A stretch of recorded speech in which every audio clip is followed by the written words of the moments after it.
What is up, guys? Welcome into a brand new video. Now, today we are going to be discussing Cricket 24. It's been 3 months now since the game has come out.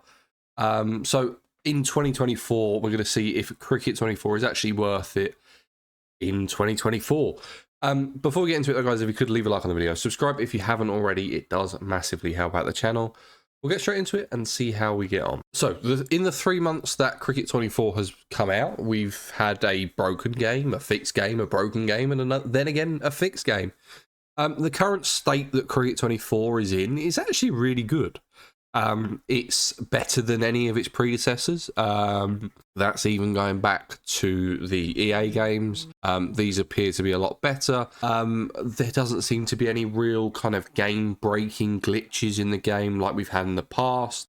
They fix most of the fielding bugs. There's the occasional thing that might drive you insane. But we're kind of past the point of the keeper taking ridiculous catches.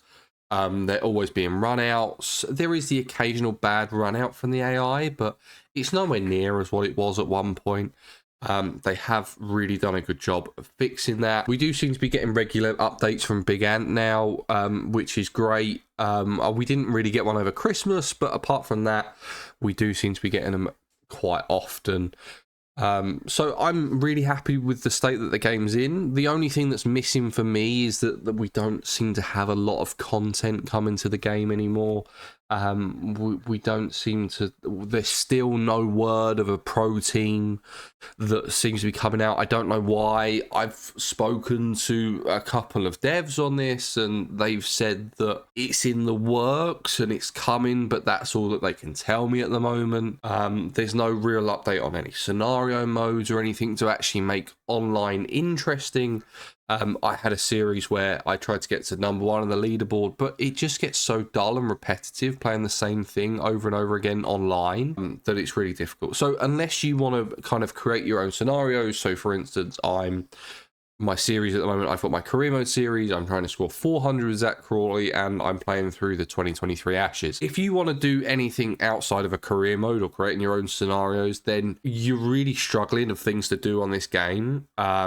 So unless you've got a little bit of an imagination, or you just want to grind through a career mode, the shelf life of this game for you might be a bit of a struggle. And I do tend to think if I wasn't making content on this game and had to come up with new ideas of different things that I could do on this game, how long would I play it for? I'm not 100% sure. But as a content creator and someone that enjoys cricket and enjoys cricket games, I can't really put a foot... There isn't really anything bad that I can say about the game at the moment, apart from the lack of content. They've just put the Pakistan team into the game, so they now have the actual photos faces that they've had before, but that's kind of it. It's one of the shorter updates that I've done. I tend to do these monthly to see how it is 3 months after, every month after a release date. We'll do one for 4, 5, 6, 7, 8 a year, going off like that. So this is probably the shortest one I've done, and will be the shortest one I do, because everything is just kind of waiting for a bit more content. The gameplay is probably at a point where it's as good as it's going to get. You might get the occasional tweak and a bit of stability issues that might get fixed, and there might be the occasional fielding improvement.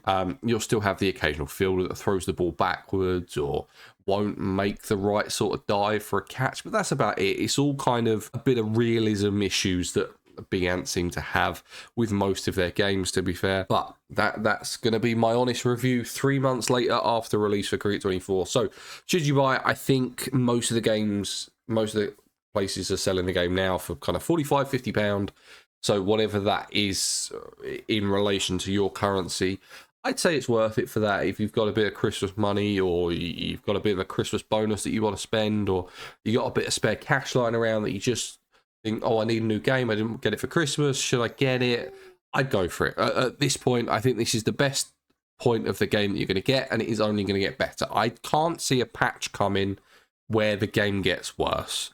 But that's my opinion. I might be completely wrong. Big Ant have proved me wrong in the past and said, oh no, it can get a lot worse. I made one of these for the 2-month update, and then they brought out an update where you would literally get run out every 5 seconds, and it was literally unbearable.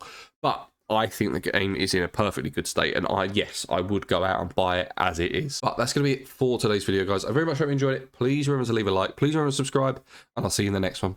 Cheers.